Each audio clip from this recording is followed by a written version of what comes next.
Welcome here in the Homag showroom, and now we're going to dive deep into the features and functions of twinio, the digital tool management of tapio. So basically now we want to see what twinio can do for you as a customer. So I just logged into twinio. Twinio is a web application, so under twinio.tapio.one you can log in with your Tapio account, and then you get all your information about the tool. So basically that's my subscription here, the Tapio subscription. We already added some tools to the subscription. So you as a customer, you will have always the same view when you log into the application. So this is basically the overview of all your tools. So what you see product pictures of the different tools you already onboarded. You see the availabilities of the tool, the name of the tool, and some more information which I come back later. So basically the first thing which is really important for you as a customer is the whole topic of availability of a tool. So we have like 3 availabilities in twinio. So we have a green status, orange status, and a red status. So it's available, it's in use, or it's not available, the tool. So this is what you see already in the overview of all the tools. Besides the product picture, you also see the name and a blue hook. The blue hook is a verification hook.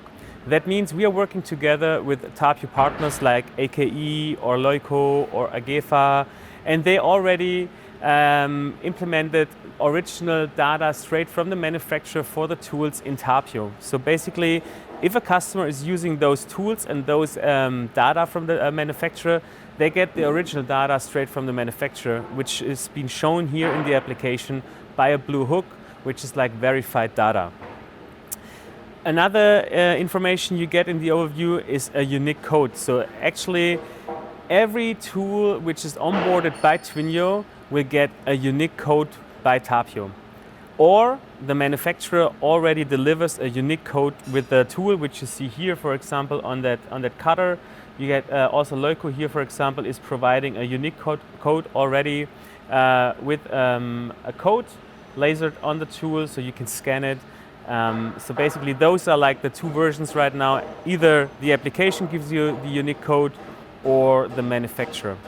What you also see in the overview is the location. Where is the tool located? So it's a really nice way to track the location for a tool. So if it's in a tool storage, or if it's on a machine, so in use, or if it's already at the sharpening service, so not available in the company on the shop floor. So all these tools you see here, it's a straight way to see where your tools are by tracking the location. You can also go under categories. You have different categories, tools or archive. Archive is basically if you're not using a tool anymore, you can archive a tool. You cannot delete the tool, but you can archive the tool. Why do we do that? Basically, you have then the possibility to see those, I would say, not active tools anymore in a historical way. So which tools you already used, how were the performance of the tools, all that stuff. When you click on the left corner, always the twinio icon, you come straight away back to the whole overview of your tools. So now we're gonna go a little bit deeper into the detail view of a tool. I'm gonna just take the first one here. When you go into the detail view, it's always the same structure when you click on the tool itself. You have on the bottom, you have the picture of the tool, you got the name, as I told you, the unique code, the availability status, and the location. And on the right corner, you got a QR code. When you click on the QR code, this is basically the code. Either the manufacturer is delivering the unique code, or twinio is generating for every tool which is onboarded. It doesn't matter which code it is. Twinio will find every code. It doesn't matter if manufacturer code or twinio code. You can download the code, you can print the code directly, and then you can stick it either on the package of a tool, or you can use magnetic QR codes for the tools, or you have some other things to log on the tool where the QR code is on it. So basically there are like different versions how to use the code and how to identify your tool on the shop floor, because that code is always like through the whole life circle of a tool. This one is the code how to identify when we update, for example, parameters by a sharpening service in the future, or specific other parameters. So when we go into the detail view once again, as I told you, the structure is always the same. You have on the top master data and technical data. You see it here, the blue hooks, which is like original data straight from the manufacturer, in this case from Leuco. Those technical data, for example, is not editable because like Leuco is the owner of that master data. But you have already the technical data here in the overview coming from Leuco. You have the section field data and measured data, which is very important for using the tool on the machine. My data is a section where you can basically add every kind of information which is important for you as a customer. For example, telephone number, service number for manufacturers, all that stuff. You can basically really add everything to it. Then you have the section limit values, just gonna come back later to that section, and you got one last section which is actions. Under actions you will find the archive function, so when you archive it, you will like get the question, you really want to archive the item because you cannot undo it. So if you archive something, it really then is not active anymore. Or you can basically start the sharpening process by clicking the icon of the sharpening here. That means like the tool is booked manually on a sharpening process. We're going to do that also later. But first of all, you see here the availability is a green one. So when you hit the change location button, I can, for example, change the location to a machine. So in your customer administration portal, you add your machines, and either if they're like connected or limited, those machines will be displayed also in twinio under the location. So for example, I got here a CenterTech machine, and if you're gonna take that one here and you save it, then you will see the availability will change from green available into orange in use. That means now the tool is logged into a machine.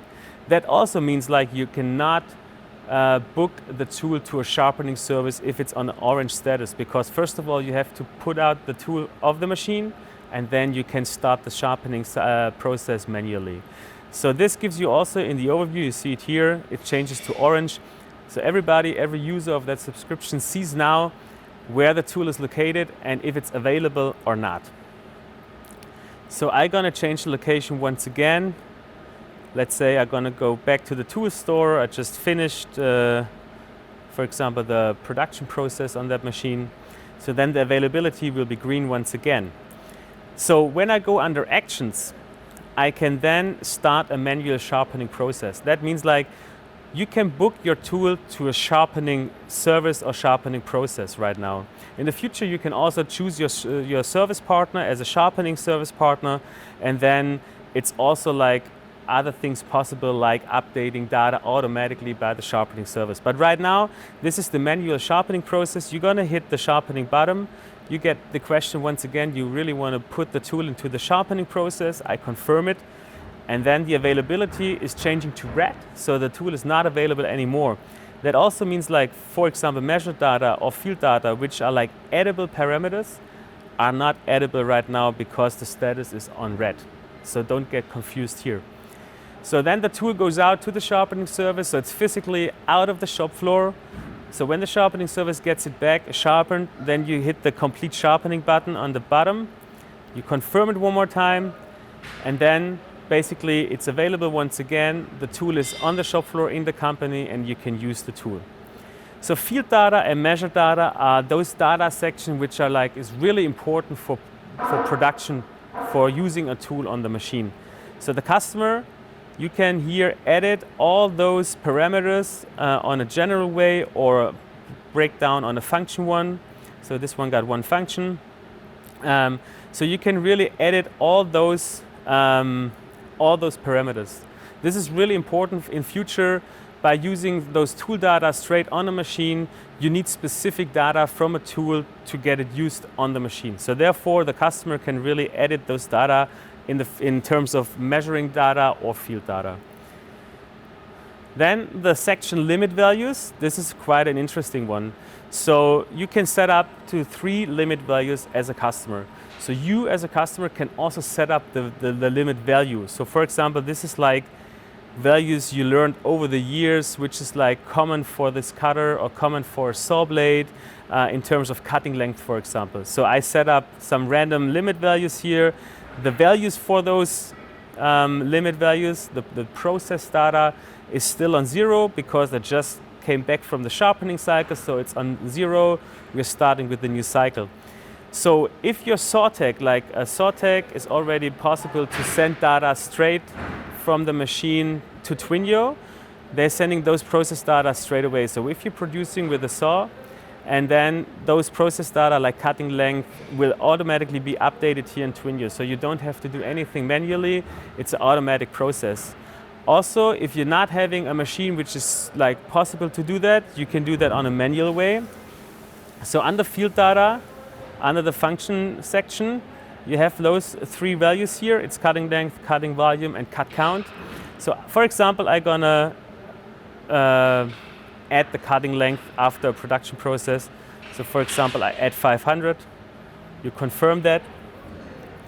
And then when you hit the limit values here, you see the value is automatically in there. You have a green signal. That means like you're still far away from your limit value. So, but for example, I'm gonna reduce my limit value from 1000 to, let's say, 600, for example. Confirm it. Then you see we are on a critical level of values. For example, we have 500 as a value, 600 as the limit value. The color is changed to orange, and you also have now here the warning in orange that at least one limit value is reaching the limit value you set up as a customer. I can also change it to 500, for example, just like to demonstrate it for you. So if you put it on 500, then it switches to red. That means like, hey, the limit value is reached. Maybe you have to put this tool to the sharpening service to get it resharpened. So this limit value section will give you really the possibility to get like more or less a system behind when the tool should go out to the sharpening service. The really advantage here is that every customer can set up those limit values on their purpose. So it's not something we as Tapio or the manufacturer is giving to the customer. It's really on a customer-based recommendation of limit values. So what's also really nice is like, for example, to identify the tool or to onboard or add a new tool to the subscription. You can either make it as a manual process here by clicking the plus button, or you hit the scan button. Then the application asks you to use the camera. Yes, I allow it. And then you can, for example, scan here the code by Loico. You already come into the detail view of that tool, and then you can really update data, change locations, hit the sharpening, all those actions. So you see this application really is working with actions. It's more like being like clicking for different actions instead of like typing a lot of information or machine data or parameters into the application. You can also do a scan not only for those lasered unique codes, for example for AKE, you can also scan the article number, then you get a hit of the master data, you click the master data of that tool, you can add specific more parameters to the tool, you save the tool, and then you get the unique code for the tool. That means like also onboarding a tool with the article number is something which will happen in between 30 to 60 seconds. Also, you can add every kind of tools also from non-Tapio partners. So we give you the possibility to manage all your tools on a digital way, also if it's not a Tapio partner. What you then do is like you hit the plus button on the top, and then it's a manual onboarding process, which basically takes more time, and it's not that comfortable like you're using tools from our partners here, because those data are already in Tapio, but you can manually onboard every kind of manufacturer and every kind of tool to the application.